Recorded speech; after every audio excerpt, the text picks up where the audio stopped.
9 de la mañana con 22 minutos. Vamos a noticias internacionales. Isel Guerra nos acompaña a esta hora de la mañana. ¿Cómo estás, Isel? ¿Cómo estás? Muy buenos días. Muy buenos días. Partiendo por lo que ha estado ocurriendo durante esta jornada en España, particularmente en Granada. Ha sido una mañana bastante movida con varios sismos que se han reportado en el sur de España y que dejan al menos 13 personas heridas leves, así como también daños de diversa consideración, como lo están viendo ustedes allí en los registros, producto de este sismo magnitud 4.8 en la provincia andaluza, en específico en el municipio de Gójar, donde también se ha dejado sentir este movimiento telúrico en las ciudades de Málaga, Córdoba y Almería, a eso de las 10 de la mañana con 30 minutos hora local, según los datos del Instituto Geográfico Nacional de España, que por lo demás insiste en que fue bastante superficial, no solo este, sino que también algunas réplicas posteriores que se registraron en esta zona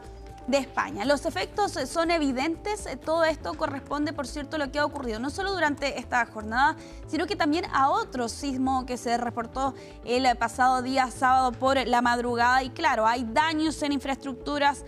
Hubo un medio centenar de llamadas, de hecho, sin ir más lejos, donde se alertaba de desprendimientos también de grietas, y eso llevaba finalmente a las autoridades españolas a adoptar una serie de medidas: el cierre al público de los edificios administrativos, de museos y también la ciudad deportiva, en específico en Granada, así como también la reducción de la velocidad del metro para esta jornada. Ya hay 3 personas lesionadas producto de este movimiento, una de ellas una menor de edad que debió ser trasladada hasta un hospital, pero detrás de esta información hay también una preocupación real por parte de los habitantes de esta zona. ¿Por qué? Porque no es el único movimiento telúrico que se ha registrado en esta última semana. Ya se está hablando incluso de un enjambre sísmico. El Servicio Geológico de Estados Unidos, en su portal durante esta jornada, relata de al menos 3 temblores de grado 4 que se han registrado durante este día martes, partiendo, por cierto, con este movimiento que en España califican de 4.8, pero el Servicio Geológico de Estados Unidos cifra en 4.9 con una profundidad de menos de 10 kilómetros. Y no fue el único. Una hora después, otro sismo magnitud 4.6, también de una profundidad de 10 kilómetros, y posteriormente, 2 horas después del original, otro sismo 4.7 que el instituto, en este caso de España, el Instituto Geográfico Nacional, cifra bastante menor, 4.2, también con una profundidad de 10 kilómetros. Se suma además allá un movimiento telúrico que se había registrado el día sábado por la madrugada, 4.8, que también había causado numerosos daños, Seba. Todo esto cuando, escuche bien, desde el 14 de este mes, desde el 14 de agosto hasta este día, se han producido 150 sismos solo en la provincia de Granada, relata a esta hora el medio español El País, en una preocupación que hay, por cierto, no solo de los habitantes, sino que también de las autoridades en medio de este enjambre sísmico que ha sido testigo y epicentro, por lo demás, esta zona del sur de España, producto de estos sismos 4.8, al menos 2 que se han registrado con esta magnitud durante los últimos 4 días. Vamos a estar actualizando esa información durante esta jornada, si es que hay mayores datos o antecedentes por parte de las autoridades. Pero vamos a cambiar de tema con otra de las noticias que ha estado marcando la agenda internacional en estas últimas horas, y este tiroteo en una escuela en Filipinas que lamentablemente deja 2 personas fallecidas, producto de este hecho perpetrado por un escolar en una escuela secundaria católica en el sur de este país, en la ciudad de Zamboanga, donde un estudiante fue asesinado a tiros por un compañero de clases. El autor de este ataque posteriormente se suicidó, según ha dado a conocer las autoridades locales de este país, y todo esto por el uso de una pistola calibre 45 que, según los detalles que entregan los medios locales, primero disparó contra la profesora que estaba sentada en la mesa, pero falló, y posteriormente se dirige a otra sala donde finalmente continúa con este ataque, y es allí donde muere este estudiante. A esto además se suma otro antecedente, Seba, bastante dramático por lo demás, y que habla de que aparentemente se habría registrado una suerte de transmisión en vivo.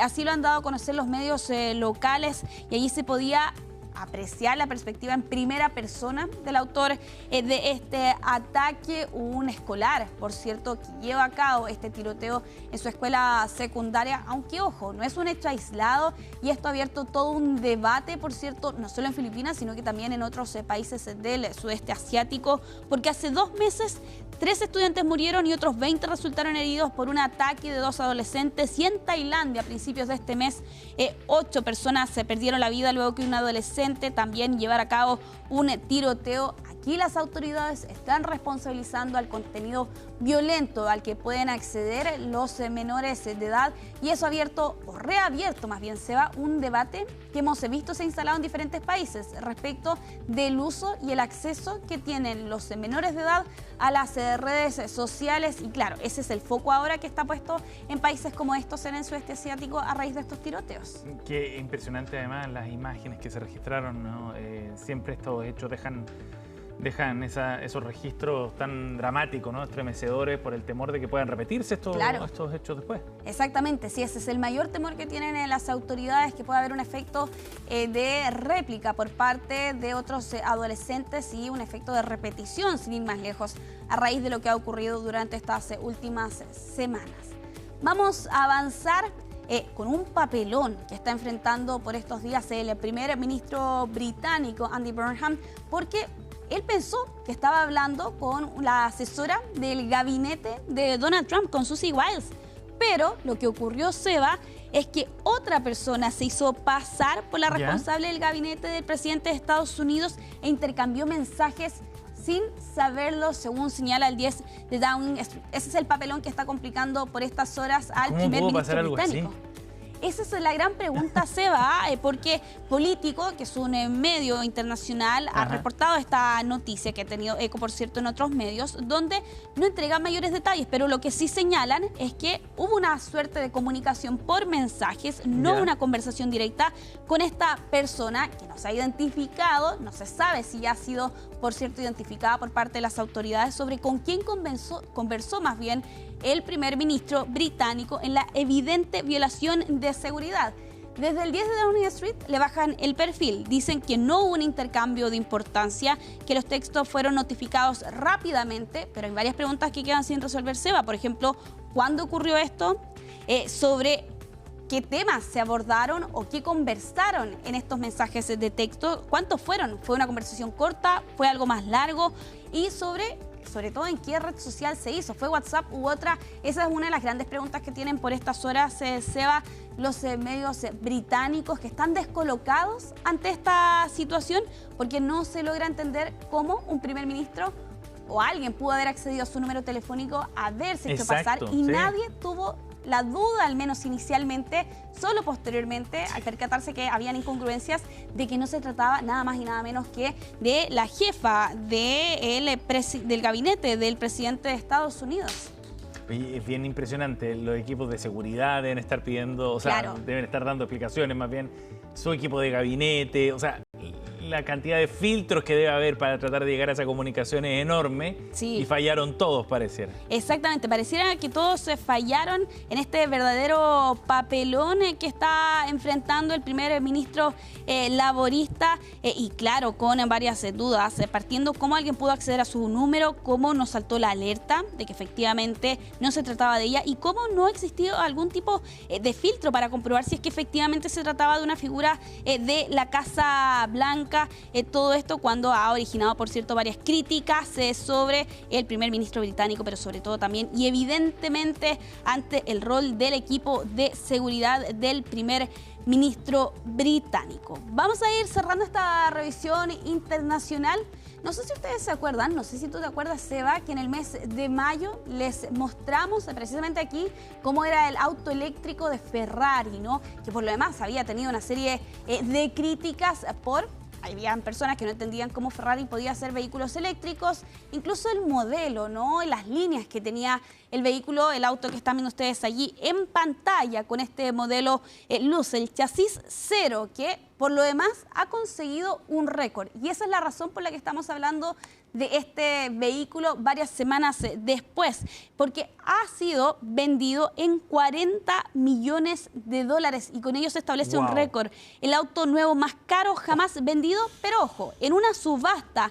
Y aquí, claro, Ferrari logra darlo vuelta después de las críticas descarnadas, incluso que recibió en el mes de mayo, donde incluso sus acciones cayeron un 8% tras la presentación de este mismo vehículo. Y claro, porque las críticas apuntaban a que parecía una burbuja, que difería de las características angulares típicas de un vehículo de Ferrari, críticas poco halagadoras, hay que decirlo. Pero claro, se llevó a cabo una subasta benéfica en la Semana del Automóvil de Monterrey, en California, y aquí se logró vender por 36 veces su precio estimado. Si originalmente costaba 1,1 millones de dólares, Seba, este vehículo finalmente ha conseguido superar esa barrera con creces. Y claro, hay que decirlo, era una subasta benéfica, donde aquí se ha informado incluso que estas ventas se van a destinar a la Fundación Ferrari para apoyar iniciativas educativas. Y respecto del comprador, se estarán preguntando quién destinó 40 millones de dólares para este vehículo eléctrico de la marca italiana. No lo sabemos. En todo no caso, se ha revelado su nombre. Lo más curioso es que yo he visto en redes sociales como una plataforma de referencia nomás, ¿no? Claro. Algo anecdótico, pero he visto muchos comentarios de fanáticos de Ferrari que no les gusta para nada este modelo, porque cambia no solo la estética, sino también la esencia y, claro, el corazón de Ferrari, que tiene que ver con los motores que tiene, el ruido que es capaz de generar, en fin. A pesar de que un modelo eléctrico puede ser incluso más rápido y acelerar más rápido que una combustión. Pero aún así no les gusta, son más conservadores, más puros. Tienen una mirada... Puritanos. Puritanos más bien, eso era el concepto. Sí. En lo vehicular. Sí, exactamente. Es curioso. Vamos a ver si es que se revela el nombre del millonario que pagó esto. Solo se sabe que se va a destinar al norte de Italia. El vehículo va a ser trasladado hasta esta zona a principios del 2027. Isel Guerra de la Información Internacional. Gracias, Isel. Nos vemos, Seba, que esté muy bien. Chao.